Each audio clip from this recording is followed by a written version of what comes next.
नमस्कार, आप देख रहे हैं क्लीन न्यूज यूपी। आपके साथ मैं हूं राशि। आइए देखते हैं उत्तर प्रदेश की आज की कुछ बड़ी खबरें। उत्तर प्रदेश की तमाम खबरों की अपडेट्स के लिए इस वीडियो को अंत तक जरूर देखें। नोएडा मीडिया क्लब बनेगा भव्य, सीएम योगी ने की घोषणा।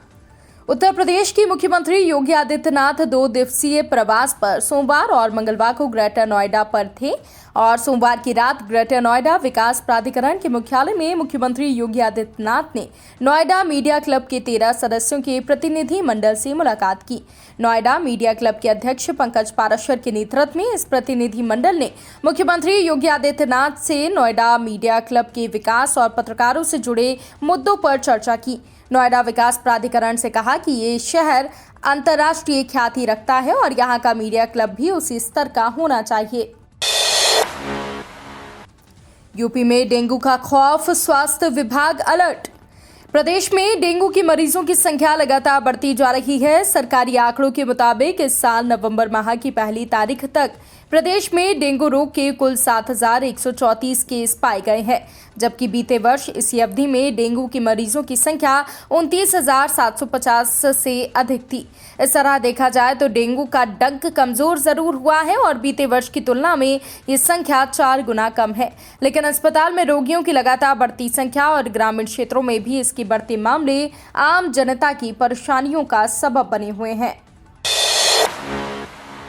यूपी में अब सप्ताह के 7 दिन खुलेंगे राजकीय स्टेडियम। प्रदेश के सभी राजकीय स्टेडियम आम नागरिकों की सुविधा के लिए अब सप्ताह के 7 दिन खुलेंगे। अभी तक ये स्टेडियम प्रत्येक रविवार को पूरे दिन बंद रहते थे। इस वजह से लोग इस दिन स्टेडियम का प्रवेश नहीं कर पाते थे। आम नागरिकों की सुविधा के मद्देनजर रविवार को स्टेडियम खोलने के नए फैसले के संबंध में प्रदेश के सभी क्षेत्रीय क्रीड़ा अधिकारियों को निर्देश जारी कर दिए गए हैं। इसका कड़ाई से अनुपालन कराने के लिए कहा गया है।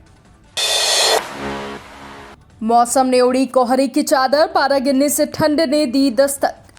दिवाली के बाद से आई मौसम की तब्दीली का असर सुबह खुलकर नजर आने लगा है। कोहरे की चादर में लिपटे नज़ारों के बीच लोगों ने ठंड महसूस की है। इसके साथ ही मॉर्निंग वॉक पर निकले लोगों ने सरहन महसूस करने के साथ ही कोहरे के चलते सड़कों पर दृश्यता भी कम अनुभव की। नवंबर की शुरुआत से ही कोहरे की दस्तक में स्कूल जाते बच्चों के साथ ही वाहन चालकों को परेशानी हुई। हाईवे पर वाहनों के कोहरे और धुंध के चलते डिपर का प्रयोग करना पड़ा। यूपी पुलिस कांस्टेबल 2022 जल्द आएगा नोटिफिकेशन। उत्तर प्रदेश पुलिस में कांस्टेबल पद पर भर्ती की तैयारी कर रहे लाखों युवाओं के लिए जल्द ही अच्छी खबर आ सकती है। यूपी पुलिस भर्ती व प्रोन्नति बोर्ड के द्वारा इस परीक्षा के लिए जल्द ही नोटिफिकेशन जारी किया जा सकता है। बोर्ड इस साल 26,210 पदों पर भर्ती करने जा रहा है। इस भर्ती के साथ ही 172 फायरमैन पदों पर भी भर्ती होनी है, इसलिए अभ्यर्थियों ने इस भर्ती से जुड़ी तैयारियां करनी शुरू कर दी है। जैसे इस परीक्षा की फिजिकल के लिए अभ्यर्थियों को यूपी में इस समय तैयारी करते देखा जा सकता है। इस परीक्षा के लिए तकरीबन 20 लाख आवेदन आने की उम्मीद है। यूपी में साल 2023 से बढ़ेगा 1980 मेगावाट बिजली का उत्पादन। प्रदेश में अगले साल 1980 मेगावाट बिजली का उत्पादन बढ़ जाएगा। ओबरा सी तापीय परियोजना से 1320 मेगावाट और पनकी तापीय विस्तार परियोजना से 660 मेगावाट बिजली का उत्पादन बढ़ेगा। मुख्यमंत्री योगी आदित्यनाथ की अध्यक्षता में हुई कैबिनेट की बैठक में परियोजना के कार्यों को जल्द पूरा करने के लिए 2202.35 करोड़ रुपए बड़ी लागत के प्रस्तावों को मंजूरी दे दी गई है। साल 2019 से 2024 तक की अवधि के दौरान 30,000 मेगावाट बिजली की मांग होने के अनुमान के मद्देनजर पारेषण और वितरण सिस्टम के कार्यों के तहत धनोरा में 132 केवी के पारेषण उपकेंद्र का निर्माण करने के लिए निःशुल्क जमीन देने का निर्णय भी कैबिनेट ने लिया है। लाइसेंस कनेक्टिविटी सब्सिडी पश्चिमी यूपी में खींच लाएंगे बड़ी कंपनियां। सरकार ने पहले कनेक्टिविटी दी और अब दिल खोलकर सब्सिडी की घोषणा कर दी है। निजी औद्योगिक पार्क विकसित करने के लिए भी निजी कंपनियों को लाइसेंस देकर कहीं भी भूमि अधिग्रहण की छूट दे दी है। कर्मचारियों की सुविधा बढ़ाई गई है। इसका लाभ सबको मिलेगा कि हरियाणा की तरह अब पश्चिम उत्तर प्रदेश बड़े औद्योगिक समूह का उत्पादन केंद्र बनने की दिशा में आगे बढ़ेगा। जमीनी स्तर पर जिन समस्याओं का सामना उद्योग लगाने के लिए करना होता है, उसका भी समाधान योगी सरकार ने कर दिया है।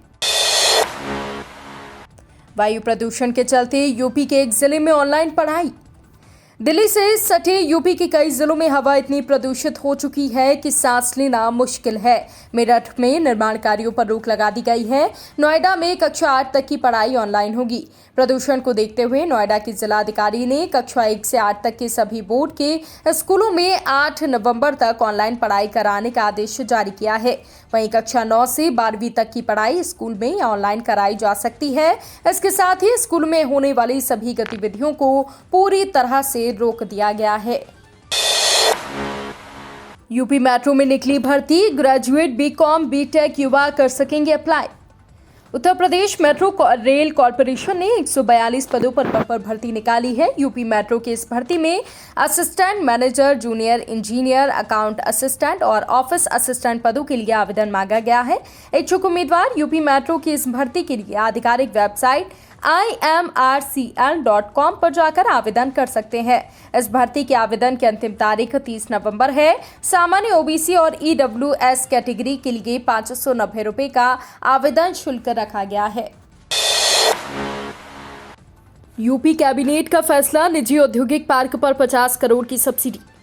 उत्तर प्रदेश में 100 एकड़ से अधिक भूमि पर निजी औद्योगिक पार्क की स्थापना 50 करोड़ रुपए की सब्सिडी मिलेगी। निवेशकों को स्टाम्प ड्यूटी में 100% छूट के साथ पूंजीगत निवेश पर 25% की सब्सिडी दी जाएगी।